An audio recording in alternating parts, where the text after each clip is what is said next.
سلامونه مې واخلئ ګرانو کتونکو اوریدونکو یو ځل بیا بلال وطنزار ما او تاسو ګورئ پروګرام داستان. ټولو کتونکو ته په پروګرام کې هرکلی وایم. نن زه په نورخوړ کې ما او بیا په نورخوړ کې په هاشم شفایابي دواخانه اینډ پنسار سټور کې ناست یم. د نورخوړ د خلکو دپاره اوس د خوشخبرۍ خبره دا ده چې موږ به د پنسار یا د حکیمي د دوایۍ دپاره مردان ته تلو او پېښور ته تلو. نو اوس د هغې د تلو ضرورت نشته. هغه د پنسار څیزونه او د حکیمي دوایي موږ ته په نورخوړ کې ډېر په ښه نرخ او ډېر په ښه کوالټۍ سره میلاویږي. نو ما سره په څنګ کې ناست حکیم صاحب دی. نورې خبرې به موږ سره حکیم صاحب کوي. ویډیو کې موږ سره تر اخره پورې اوسئ. حکیم صاحب سلامونه ته کوم او په خپل پروګرام کې ته هرکلی وایم.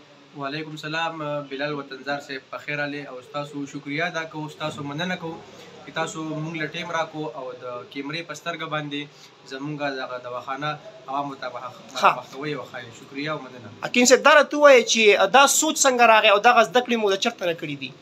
د بلال وطنزار صاحب زده کړه چې کومه ده ما د پېښور نه کړې ده. په پېښور کې ما دغه سبقونه ویلي دي او دغه زده کړې مې کړې دي او دا سوچ مې داسې راغی چې په لونخوړ کې د دې څیز کمی او د دې څیز شارټیج و.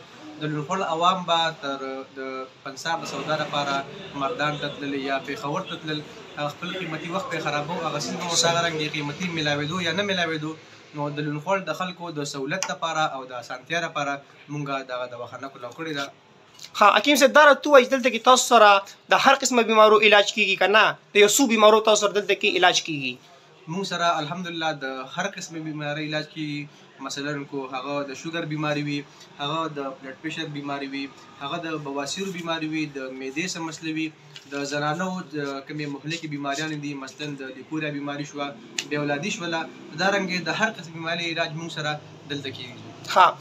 حکیم صاحب دا راته ووایې چې عوام د طب د دنیا سره تړون لري که نه لري؟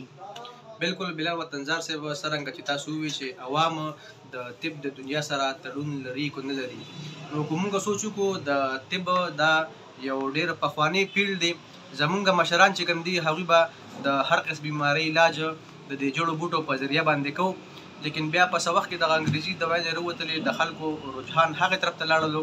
لیکن الحمدلله اوس بیا یو داسې دور را روان دی، یو داسې دور دی چې خلک بیا طب ته میله شوي دي. د هر قسم بیماری علاج چې کوم دی هغوی د دې جړو بوټو په ذریعه باندې کوي او هغوی د دې نه مطمئن هم دي ځکه چې د هغې ډېرې فایدې دي. یو مریض دی هغه د خپلې بیمارۍ علاج کوي د دې جړو بوټو په ذریعه باندې. نو یو خو دا ده چې هغه د دوایي استعمالوي، نو که فرض که هغه ته فایده ورنه کړي نو نقصان هم نشته دی، هېڅ قسمه نقصان هغه ته نه ورکوي. نو بالکل عوام چې کوم دي د طب سره تړون لري او شوق لري چې هغوی د دې نه خپل علاج وکړي. ډېر زیات مننه حکیم صاحب. حکیم صاحب د خپل دوکان پته راته ووایي چې راتلونکو ته په راتلو کې اسانتیا یې څه مشکل نه وي.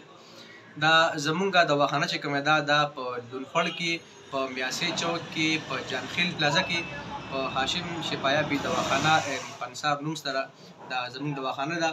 نو په هر څوک راځي هر قسمه دوایي مونږ سره میلاویږي. بله خبره دا ده چې د پنسار کوم څیزونه چې کوم په کور کې هم د عام ټوټکو دپاره استعمالیږي، د نسخو دپاره استعمالیږي، سون سپیرکۍ شوې، کاږه شو، کلونجي شوه، دغه عام څیزونه چې کوم په کورونو کې د روزمره استعمال دپاره استعمالیږي، مطلب په سالن ترکارۍ مساله کې هم استعمالیږي یا په عامو بیمارو کې هم استعمالیږي، هغه هم موږ سره میلاویږي په ښه نرخ او په ښه کوالټۍ کې. نو دغه زموږ پته ده او تاسو ته به د کیمرې په شا باندې هم دغه پته ښودل کېږي. والسلام. خوشحاله اوسئ.